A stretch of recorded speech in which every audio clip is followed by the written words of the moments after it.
la fonction publique, c'est l'alpha et l'oméga du développement du pays, autour de laquelle va s'agréger les autres acteurs de la société. Construire un personnel du service public de qualité, c'est construire l'État, c'est construire les institutions, et des institutions fortes sont importantes pour la qualité de vie des citoyens.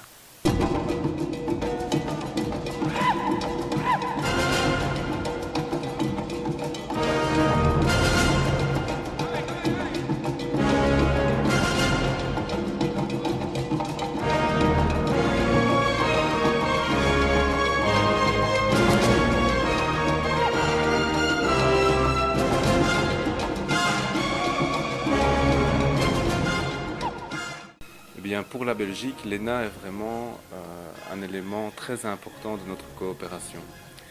C'est pour cela que nous soutenons l'ENA depuis déjà plusieurs années, en fait depuis sa réactivation en 2013, parce que dans le cadre de la coopération au développement, ce qui est aussi extrêmement important, c'est le développement du service public, c'est le développement de l'administration, de l'État en général, qui puisse contribuer à cette coopération et à sa mise en œuvre. Et donc dans ce contexte, il est important d'avoir des gens formés, d'avoir des gens de qualité dans l'administration, du personnel qui est à même de fournir ce service public qui est essentiel pour la population congolaise. Et puisque la population congolaise est au centre de notre préoccupation, il est important pour nous de soutenir l'ENA et d'améliorer la qualité du service public. Dans ce contexte-là, nous envoyons des formateurs ici, des formateurs de haut niveau, qui sont mis à la disposition de l'ENA pour former les énarques pour chacune des promotions.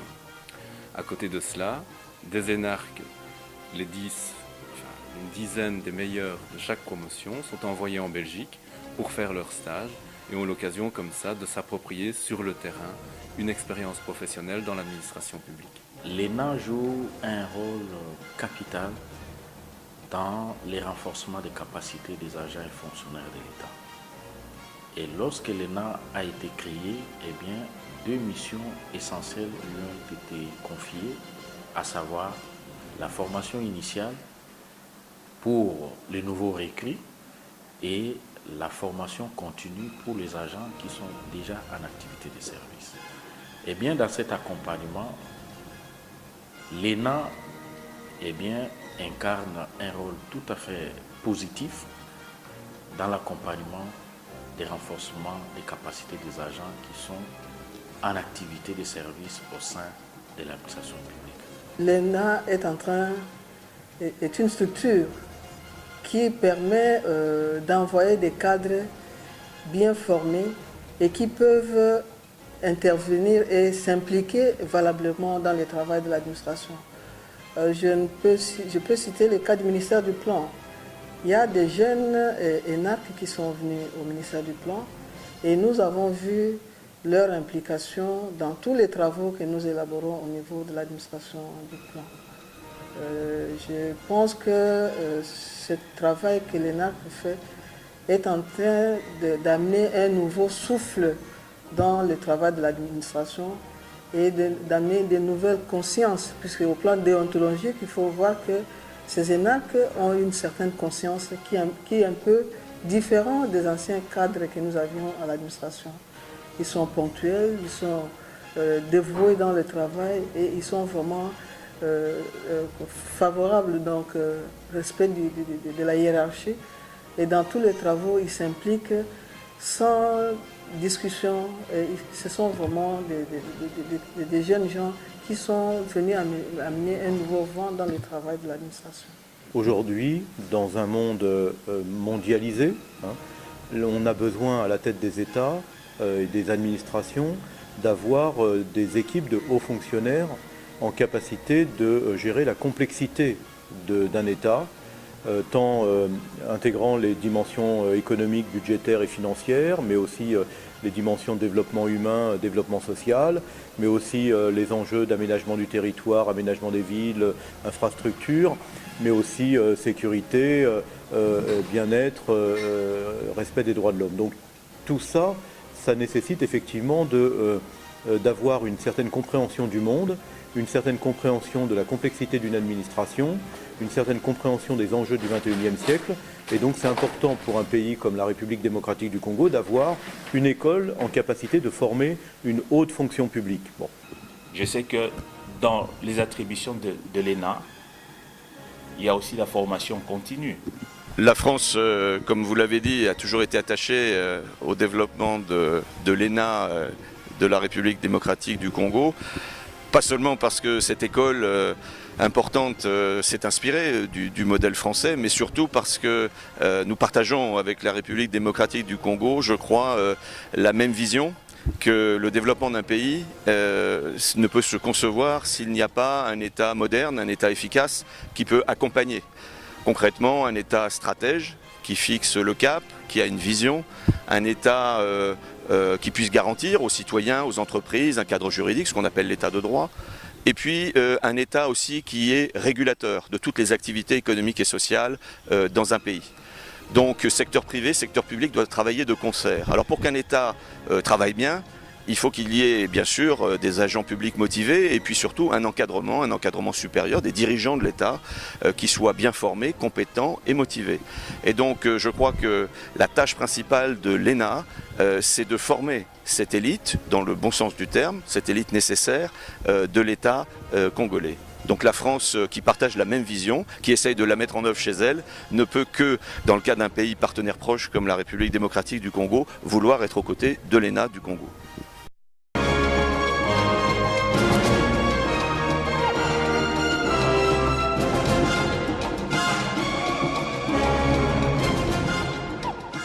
C'est que ils ont été parfaitement intégrés et rapidement, en fait, ils ont été capables de mener à bien les différentes tâches qui leur avaient été confiées.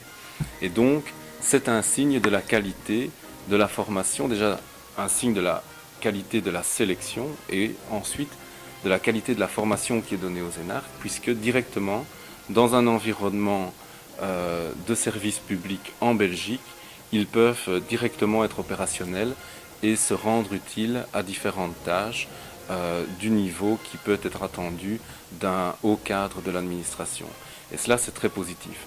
À l'inverse, quand je parle de chance pour les administrations belges, c'est parce que ces énarques ont aussi exprimé des critiques constructives, un point de vue extérieur qui nous a permis d'améliorer aussi, pour nous, certains aspects de l'administration chez nous, parce qu'avoir un regard frais sur les choses est quelque chose de très important et que nous valorisons aussi. Donc c'est une question d'échange, cela va dans les deux sens et c'est vrai que les administrations belges ont aussi bénéficié de connaître ces cadres de l'administration congolaise. Donc c'est un échange qui est très constructif et vraiment il est basé aussi sur une appréciation de la qualité du personnel congolais qui a été envoyé en Belgique. Déjà, les premiers énarques qui sont passés d'abord en stage dans nos services de l'administration du ministère de la fonction publique, eh bien, ils étaient très éveillés et on sentait à nez cette envie de connaître et comprendre comment les choses se passent au sein de l'administration publique en attendant leurs affectations. Et dès que ces derniers avaient été affectés, eh bien, j'ai eu le privilège de recevoir dans ma division, d'abord du conseil des disciplines, des énarques. Et parmi ces deux énarques, aujourd'hui, je suis très fier de savoir que l'un d'entre eux est actuellement chargé d'études administratives au sein de notre cabinet. Et l'autre évolue aussi positivement, surtout que, vous savez, les deux, quand nous les avons reçus, ce qui nous encourageait, c'est que chaque fois qu'on donnait du travail, eh bien, c'est dans les 24 heures, 48 heures au moins, il y avait un draft des rapports de traitement du dossier. Le fait d'envoyer ces jeunes professionnels, enfin ces énarques au niveau de l'administration, nous a permis d'améliorer les performances du ministère. Les énarques que je connais, et effectivement pour certains d'entre eux qui ont participé à des stages en France, ont donné satisfaction. Donc moi je dois dire que les lieux de stage ou les maîtres de stage qui ont accueilli des stagiaires congolais cette année, notamment, là, disons plutôt en 2018. Il y avait 12 à Paris et puis 19, je crois, au total en France, ou 18 en France au total. Voilà, globalement, c'était quand même une belle satisfaction. Et évidemment, c'est tout à fait réjouissant de voir aussi que les maîtres de stage sont contents des jeunes énarques qui sont mis en situation professionnelle, quoi. Mon assistant est un produit de l'ENARC et je suis satisfait de son travail. Et j'aimerais que mes collègues directeurs de cabinet, s'ils en ont l'occasion, pourquoi pas qu'ils puissent recourir aux ENARC. Et personnellement, si l'occasion s'est présentée pour que je travaille encore avec d'autres 2 ou 4, ça serait une bonne chose. Alors il est clair qu'il ne suffit pas de former et de bien former des jeunes hauts fonctionnaires, il faut leur garantir un avenir. Les hauts fonctionnaires font des sacrifices quand ils sont jeunes pour rentrer à l'ENA, pour suivre la scolarité. Ils sont prêts à donner de leur temps, leur énergie au service de leur pays.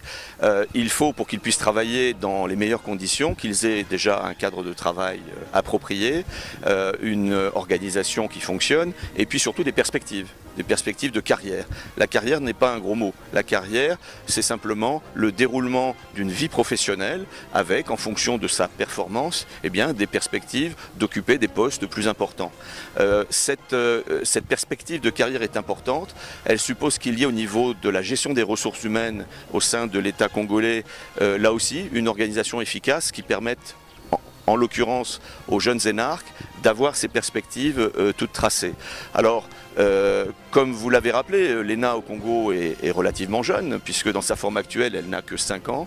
Mais c'est déjà, je dirais, l'âge du début de la maturité. Pour ce qui est des carrières, il faut y travailler maintenant et renforcer ses perspectives. Nous allons, par exemple, à partir de cette année, mettre en place, à la demande du ministère chargé de la fonction publique, un expert détaché à l'ENA, qui aura pour tâche bien sûr d'encadrer la coopération que nous pouvons avoir, les relations que nous pouvons avoir avec l'école elle-même, mais en particulier aussi de s'intéresser aux perspectives de carrière des énarques une fois qu'ils ont quitté l'école. L'intégration des énarques au sein de l'administration jusqu'ici ne pose pas vraiment des problèmes. Et d'ailleurs, pour votre information, du moins pour nous qui sommes sur terrain, de plus en plus, ce sont les administrations qui ont besoin des énarques au sein de leur service. Malheureusement, l'ENA ne s'est pas formé autant d'énarques qui puissent satisfaire de manière intégrale les besoins des administrations. Mais ce qu'on a constaté, c'est qu'il y avait une forme de méfiance ou peut-être effectivement une réticence vis-à-vis des énarques. Et 2 pistes qui pourraient peut-être contribuer à la réflexion dans l'amélioration de leur intégration, qui est vraiment un élément essentiel. Ça, il faut le rappeler, l'intégration des énarques est très importante parce qu'elle leur permet de valoriser ce qu'ils ont acquis à l'ENA et avant dans leur parcours. Il faut que cette formation soit directement mise en pratique de manière à ce qu'elle puisse être valorisée d'une part, mais aussi de ne pas perdre ses acquis et d'être rapidement opérationnelle.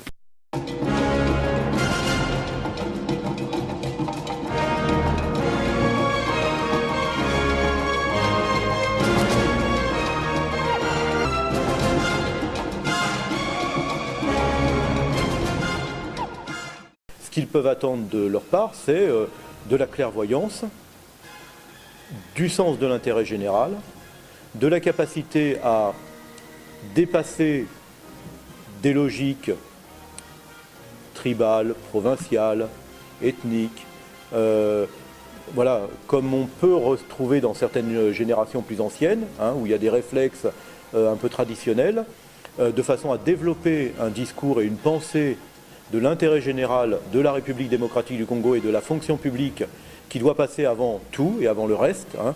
La fonction publique, c'est comme le squelette pour le corps humain. Hein.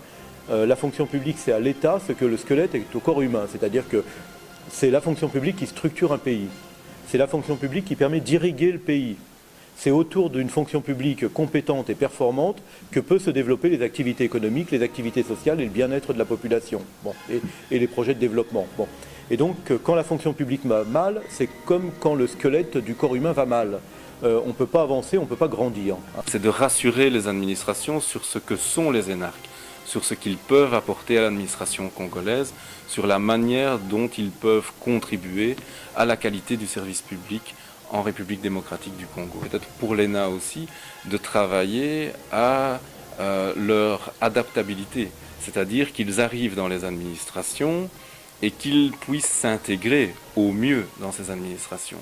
Et il est important de pouvoir, surtout en tant que jeune cadre, qui peut-être sera amené à travailler avec des gens qui ont plus d'expérience dans certains domaines techniques, de pouvoir s'intégrer facilement à des environnements de travail qui sont différents, à des personnalités qui sont différentes.